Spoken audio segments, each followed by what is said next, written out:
کبھی آپ نے سوچا ہے کہ دنیا کے عظیم ترین دماغ ایک شہر میں جمع تھے؟ وہ وقت جب مسلمان سائنس، فلسفی، میڈیسن اور علم کے ہر میدان میں دنیا کے لیڈر تھے، جبکہ یورپ تاریکی میں ڈوبا ہوا تھا۔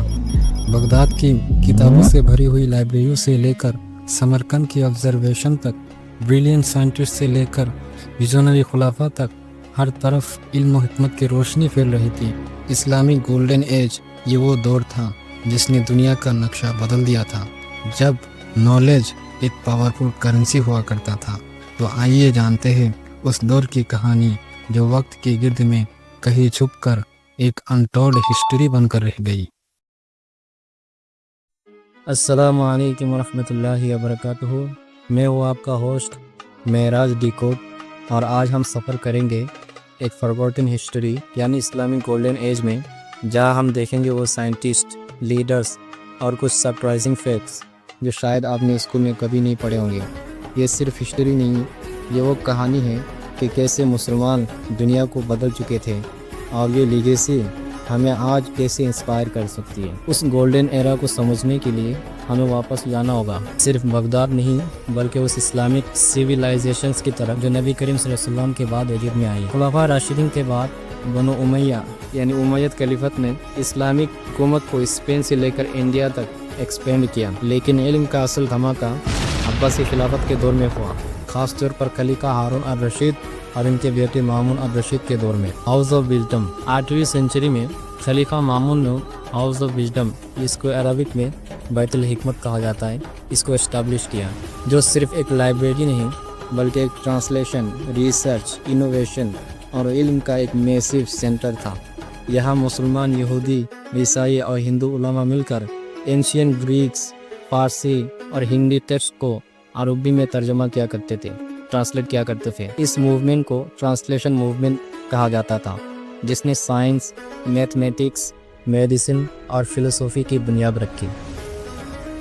عباسی دور میں علم کیوں اتنا پھلا پھولا؟ اس کی مین 3 ریزنز ہیں۔ پہلا، پولیٹیکل اسٹیبلٹی، دوسرا، علمی سرپرستی، تیسرا، اسلام میں علم کی اہمیت۔ اللہ تعالیٰ نے قرآن میں فرمایا، قُلْ هَلْ يَسْتَوِي الَّذِينَ يَعْلَمُونَ وَالَّذِينَ لَا يَعْلَمُونَ، تم فرماؤ کیا وہ لوگ جو جانتے ہیں اور وہ لوگ جو نہیں جانتے ہیں برابر ہو سکتے ہیں؟ یعنی نہیں۔ نیکسٹ پارٹ میں ہم ملیں گے ان لیجنڈری مائنڈز، سائنٹسٹ سے جنہوں نے دنیا کو صرف بدل کر رکھ نہیں دیا بلکہ ماڈرن سائنس کے لیے ایک فاؤنڈیشن تیار کر دیا صدیوں پہلے، جبکہ یورپ آج اس مقام تک پہنچ پایا۔ محمد ابن موسیٰ الخوارزمی 780 عیسوی میں پیدا ہونے والے الخوارزمی کو الجبرا کا بانی کہا جاتا ہے، یعنی فادر آف الجبرا۔ ان کی کتاب المختصر فی حساب الجبر والمقابلہ سے الجبر کا ورڈ نکلا ہے، جسے انگلش میں الجبرا کہا جاتا ہے۔ اس کتاب کو انگلش میں کہا جاتا ہے the compendious book on calculation by completion and balancing.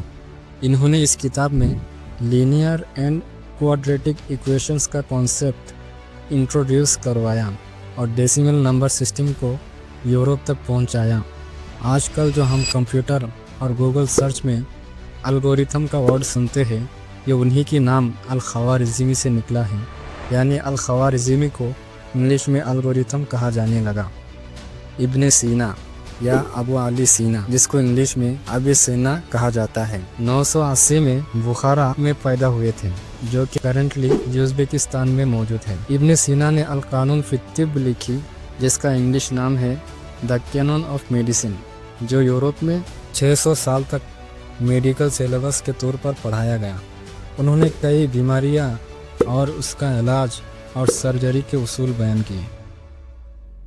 ابن ہیثم، جن کو فادر آف ماڈرن آپٹکس کہا جاتا ہے، ابن ہیثم نے آپٹکس پر ایکسپیریمنٹ سائنس کی بنیاد رکھی۔ وہ پہلا شخص تھا جنہوں نے سائنٹیفک میتھڈ کو اپلائی کیا۔ ان کی کتاب المناظر یعنی دا بک آف آپٹکس میں بتایا گیا کہ ویژن کیسے ورک کرتا ہے۔ انہوں نے نئی سائنسی طریقہ کا آغاز کیا۔ اس سے پہلے لوگ سمجھتے تھے کہ آنکھوں سے روشنی نکل کر چیزوں پر پڑتی ہے۔ ابن ہیثم نے بتایا کہ نہیں، اصل میں روشنی باہر سے آنکھ میں داخل ہوتی ہے۔ ان کی کتاب المناظر نے لینسز، آنکھ کی روشنی اور کیمرہ آبسکورا کی بنیاد رکھی۔